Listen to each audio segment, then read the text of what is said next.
Welcome to the Early Years Learning Hub how-to guide for critical reflection. First of all, let's start with the why. Understanding the why connects us with our purpose and helps us do things better, in my opinion. So critical reflection helps educators be more thoughtful, purposeful, and confident in what they do. Motivates educators to look more deeply at their own practice and explore new ideas and approaches, challenges educators' own assumptions as they examine whether what they know might be biased or influenced by their own life experience, involves critical thinking about what we do, why we do it that way, and if we can do it better. We should never do things because they were always done that way. Ensures our practice is inclusive, equitable, and socially just. So to me, those are really important reasons why. It is, however, also a requirement and an expectations of our professional standards and our curriculum. It's crucial to being a great teacher and educator or leader because it helps rudder what we do to check alignment, inclusion, and ensures we use evidence-based approaches. It's most effective when done collaboratively. Can be done on your own, but then you come back together and share some ideas if it's a collective decision.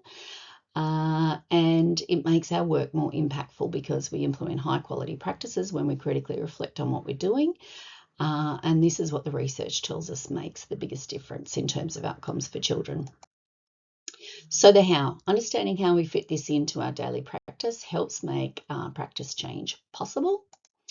So critical reflection could stem from a professional interest, reading, research, action, or academic research, an issue, incident, complaint, or feedback, legislative, quality, or policy changes, the planning cycle as part of those regular steps to inform planning for both groups and individuals. My templates include a section for those things. What you are focusing in on when you're critically reflecting could be relationships, interactions, teaching and learning, the educational program, or any aspect of service operation. It could be done at any relevant time and intervals, including when working with the children, in particular when you're noticing, observing, and collecting information during planned meetings, in particular when you're reviewing discussion of research and professional standards, and as a regular part of documenting the planning cycle for groups and individuals. So you might do that on your own when you've got some programming and planning time, or whenever you're evaluating and critically reflecting, closing that cycle. It should always include the following steps or stages, in my opinion: clearly identifying and communicating the focus and the rationale. So why are we critically reflecting on that, and what are we hoping to achieve? Analysing the issue, change, or current practice, including what are our strengths and weaknesses of our current approaches. Researching and validating the idea, including looking at research, curriculum advice, code of ethics, assessment data that you've got from your observations of children, and feedback from colleagues, visitors, community, families.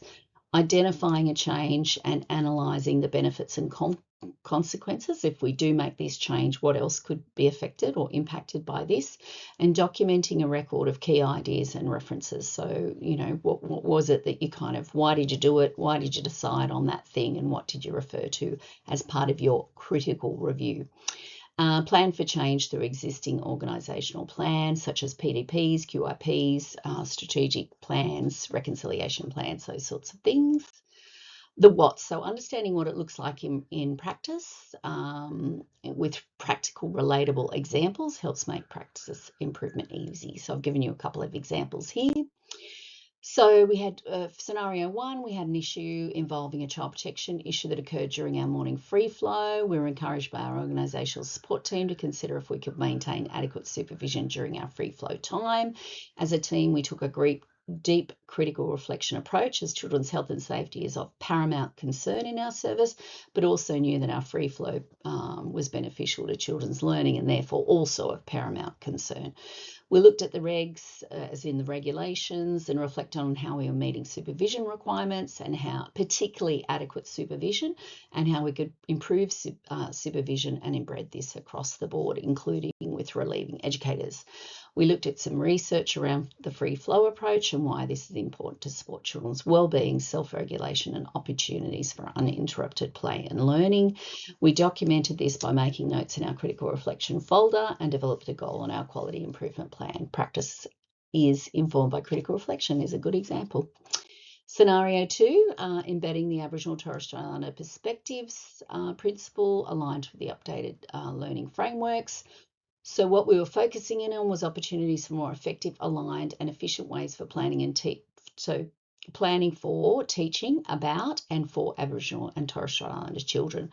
So we started with an analysis of the principle, noting the expectation to embed perspectives into philosophy of the setting, planning and implementation of the curriculum. And we also considered the Australian Professional Standards for Teaching, particularly the expectation that teachers provide opportunities for students to develop broad knowledge of, understanding and respect for Aboriginal and Torres Strait Islander cultures and languages. We also regularly survey families and we asked them about how they thought we were doing. One of the families noted we should just be doing more than NAIDOC week and celebrations, more ongoing. And even though we were doing that, we recognised that we weren't necessarily, I guess, presenting that clearly enough for families. So the action we took was to develop a plan for the year, Aboriginal and Torres Strait Islanders Perspectives Plan, displaying that and referencing it through our communication posts. So it made sure everyone was on the same page, and we dedicated a time, our Yarning Circles time, to cover some of that content and ensure that we had a variety of things covered. This was all included and documented in our quality improvement plans and professional development plans. So in summary, critical reflection is all about thinking about why you do things and how they impact people positively or negatively, about having an inquisitive approach to our work, knowing and understanding the evidence behind that idea, comparing what and how you do it with professional standards, being able to explain your process to others. We questioned this, referred to this, and made a decision to improve practice. And it's all about growing as a professional, looking at what's happening in your service or school and improving that if it's negative, or leveraging off it if it's positive. So if you liked anything that you saw from today, the content is drawn from our Critical Reflection course, which is available from our website.